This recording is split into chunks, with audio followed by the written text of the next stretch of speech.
El espíritu del río maldito, el secreto de la tribu, olvidada que todos temen revelar. Capítulo 1.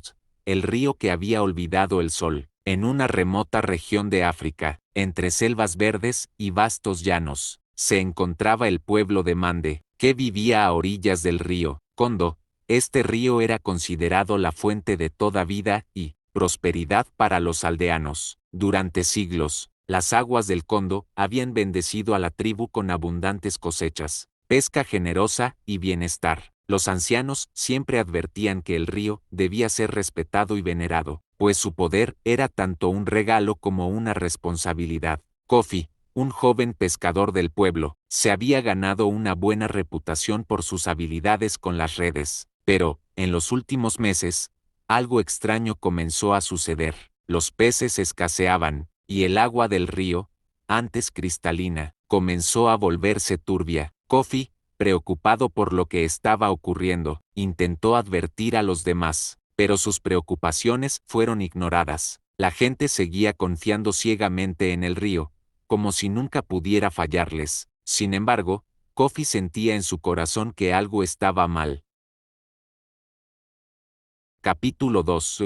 El susurro del río. Una noche sin luna, Kofi decidió aventurarse más allá de los límites conocidos del río. Mientras nadaba hacia las aguas profundas, el aire se volvió espeso y un frío inquietante envolvió su cuerpo. Fue entonces cuando, de las sombras del río, emergió una figura gigante, hecha de agua turbia, cuyos ojos brillaban con una luz aterradora. ¿Quién se atreve a perturbar mi descanso?, dijo la figura, cuya voz resonó en todo el entorno. Kofi, paralizado, apenas pudo reaccionar. La figura se presentó como el espíritu del río Kondo. Hace siglos, protejo a esta tribu, dándoles lo que necesitan, pero la avaricia de sus corazones me ha alterado. El equilibrio se ha roto, le dijo el espíritu, y ahora, el río no olvidará.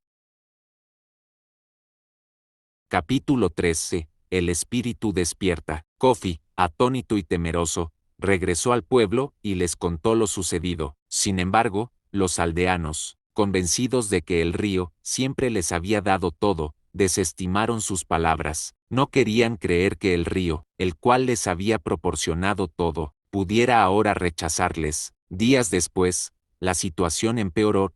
Los peces desaparecieron por completo, las cosechas se pudrieron en los campos y el clima comenzó a volverse impredecible. La tribu, que había vivido siempre en armonía con la naturaleza, comenzó a darse cuenta de que algo grave estaba sucediendo. Capítulo 4. La maldición que nadie quiso ver. A medida que la desdicha se apoderaba de Mande, Kofi se dio cuenta de que la maldición del río era real. El pueblo había olvidado lo que los ancianos siempre les habían enseñado: vivir en equilibrio con la naturaleza, el deseo desmedido de más recursos, sin pensar en la capacidad del río para renovarse, había desencadenado la ira del espíritu del Kondo. La tribu ya no solo sufría por la escasez, sino por la creciente desconfianza y la culpa colectiva. La comunidad comenzó a fragmentarse, culpándose mutuamente por los desastres. Capítulo 5. El ritual perdido. Los ancianos, conscientes de que debían restablecer el respeto hacia el río, decidieron realizar un antiguo ritual para calmar al espíritu. Sin embargo, a pesar de sus esfuerzos, el espíritu del río no se mostró. El vórtice que había comenzado a tragarse las aguas del río creció más fuerte, y la tormenta que se desató arrasó con todo lo que quedaba. Vuestros sacrificios son en vano, resonó la voz del espíritu. Habéis olvidado lo más importante, el respeto mutuo, el respeto por la naturaleza. Capítulo 6. La desesperación de Kofi. Desesperado por salvar a su pueblo, Kofi decidió enfrentarse al espíritu del río una vez más. Se adentró en la selva, hacia el corazón del río, donde se sabía que los dioses hablaban. Allí, Kofi le pidió al espíritu que les diera una segunda oportunidad.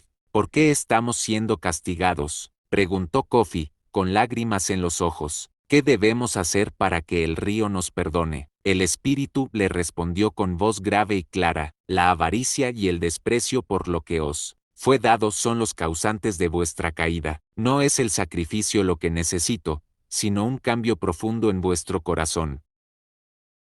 Capítulo 7. El poder de la redención. El Espíritu, entonces, le mostró a Kofi la verdad oculta. El hombre no es dueño de la tierra ni del agua, le dijo. El hombre es su guardián. La verdadera prosperidad viene de vivir en equilibrio con la naturaleza, de tomar solo lo necesario, de cuidar lo que se ha dado. Si no aprendéis a vivir así, el río y la tierra se llevarán todo. Kofi, completamente transformado por las palabras del Espíritu, regresó al pueblo y compartió su visión con todos los aldeanos. No se trata de lo que tomamos del río, sino de lo que somos capaces de devolverle. Si vivimos con respeto y en equilibrio, el río se restablecerá, les dijo. Capítulo 8. La reconstrucción de la tribu. Los aldeanos, inspirados por el mensaje de Kofi, comenzaron a cambiar. No fue fácil, durante años, habían explotado los recursos del río sin pensar en las consecuencias. Pero poco a poco, comenzaron a pescar solo lo necesario, a sembrar de manera más respetuosa, y a vivir en armonía con la tierra. Sabían que su supervivencia dependía de este cambio radical en sus costumbres. Capítulo 9. La curación del río Kondo. Con el tiempo, el río comenzó a sanarse, los peces volvieron, y las cosechas crecieron de nuevo. El clima se estabilizó, y el equilibrio natural, que había estado alterado por tanto tiempo, comenzó a restablecerse. Los aldeanos, ahora humildes y agradecidos, reconocieron que todo lo que poseían no era un regalo sin fin, sino un préstamo que debían cuidar. Capítulo 10. El legado de la tribu Mande. La tribu Mande nunca olvidó la lección que aprendieron del espíritu del río Kondo. El respeto por la naturaleza y el equilibrio son fundamentales para la supervivencia humana. Aprendieron que no podían seguir explotando los recursos naturales de manera ilimitada, sin consecuencias. La verdadera prosperidad viene del respeto mutuo, del equilibrio entre los seres humanos y el medio ambiente.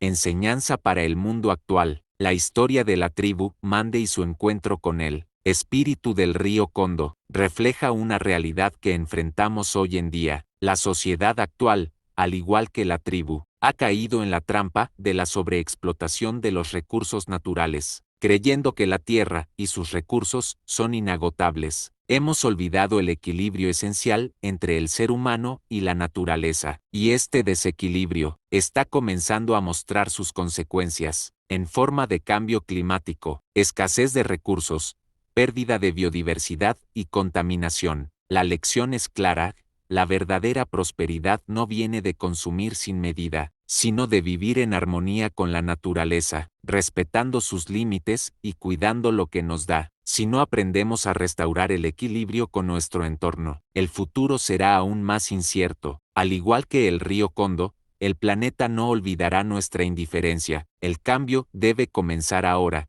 con cada uno de nosotros. Reflexión final. ¿Qué estamos tomando de la naturaleza que aún no hemos devuelto? ¿Estamos viviendo con respeto hacia nuestro entorno? ¿O solo consumimos sin pensar en las consecuencias? La sabiduría de la tribu Mande debe servirnos como un recordatorio urgente. El futuro de nuestro mundo depende del equilibrio que seamos capaces de restaurar hoy.